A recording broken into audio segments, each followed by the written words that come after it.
Sénatorial. L'opposition boycotte le scrutin du 11 décembre.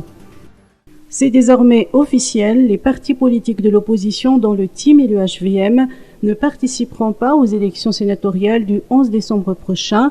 Cette décision a été prise à l'issue de la seconde réunion des leaders des partis politiques ainsi que des membres du collectif des parlementaires de l'opposition.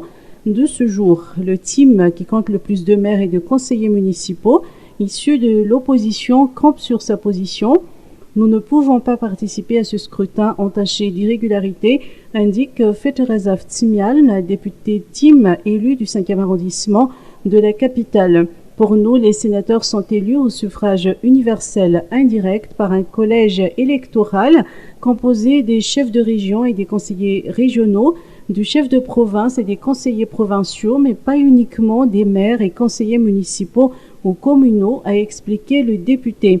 Il est à noter que c'est pour la première fois depuis l'élection du président de la République, Andra Duelne, qu'un scrutin se déroulera sans les principaux partis de l'opposition. Coronavirus, un décès et 30 nouveaux cas. Un nouveau cas de décès lié au coronavirus localisé dans la région Haute-Metsiach a été enregistré au cours des dernières 24 heures, a rapporté aujourd'hui le professeur Antavlultin. Cette nouvelle victime porte à 228 le nombre de patients qui ont succombé au virus.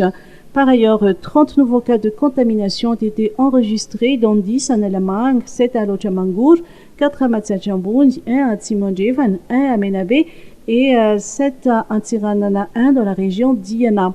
Ces nouveaux cas ont été détectés sur 277 tests, donnant un taux de positivité à 10,83%, portant à 14 867 le nombre de patients qui ont recouvré la santé.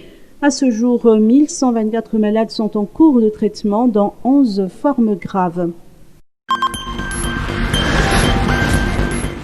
Planning familial, chute de 20% du taux de couverture.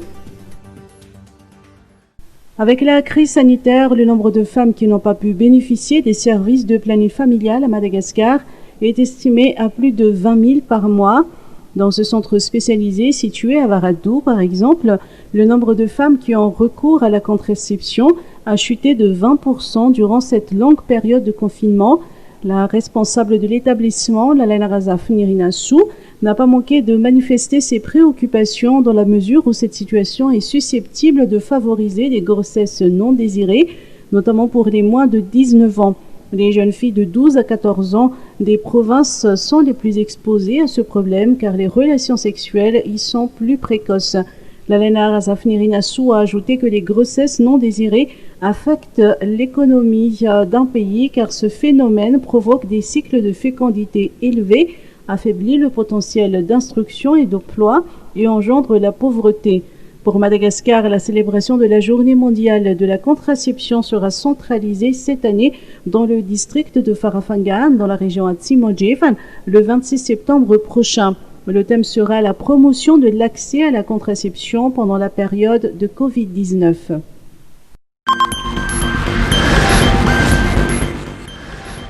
Barea, Madagascar, stage au Luxembourg. Finalement, les Barea de Madagascar n'affronteront pas le Burkina Faso en match amical ce mois d'octobre, que ce soit au Portugal ou au Maroc. Le comité exécutif de la Fédération malgache de football a annoncé aujourd'hui que l'équipe malgache effectuera un stage au Luxembourg. Le sélectionneur Nicolas Dupuis est intervenu par visioconférence pour expliquer ce choix. Dans l'Hexagone ou à Colombe. Donc j'avais proposé dans un premier temps une solution au Luxembourg qui permettait de regrouper nos joueurs, intégrer les nouveaux, travailler sur le terrain, préparer nos confrontations futures et rester quand même en sécurité dans l'espace Schengen. Vous savez, quand on va devoir, et si on a à prendre d'avion pour partir à l'extérieur, c'est test obligatoire. Comment on fait les tests? Qui fait les tests? La fiabilité des tests. Quand on part à l'extérieur, on risque de tomber dans un pays, c'était le cas du Portugal par exemple, on risque de tomber dans un pays où il y a une recrudescence de Covid, de coronavirus. Est-ce qu'on a le droit, est-ce que moi j'ai le droit en tant que sélectionneur de faire prendre le risque à mes joueurs? Moi je ne prends pas ce risque-là. Je me rends compte, alors que je serais très content de jouer contre le Burkina Faso, soit en France, soit au Luxembourg, soit... Voilà. Je me rends compte que d'aller jouer maintenant au Maroc, il y a une recrudescence au Maroc du Covid, et ça me fait peur aussi.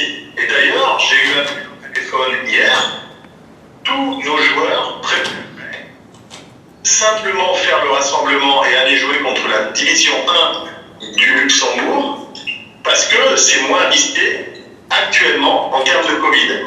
S'il n'y avait pas le Covid, tout de suite, je dirais, allons jouer contre le Burkina, c'est très intéressant, ainsi de suite. Mais il y a le Covid. Et ça fait peur à tout le monde. Il faut qu'on soit vigilant par rapport à ça. Moi, je ne prendrai pas, en tant que sélectionneur, le risque d'amener mes joueurs, sauf si on me contraint à faire ça, d'amener mes joueurs dans un pays où on risque, où il y a une recrudescence énorme et où on risque de prendre la maladie.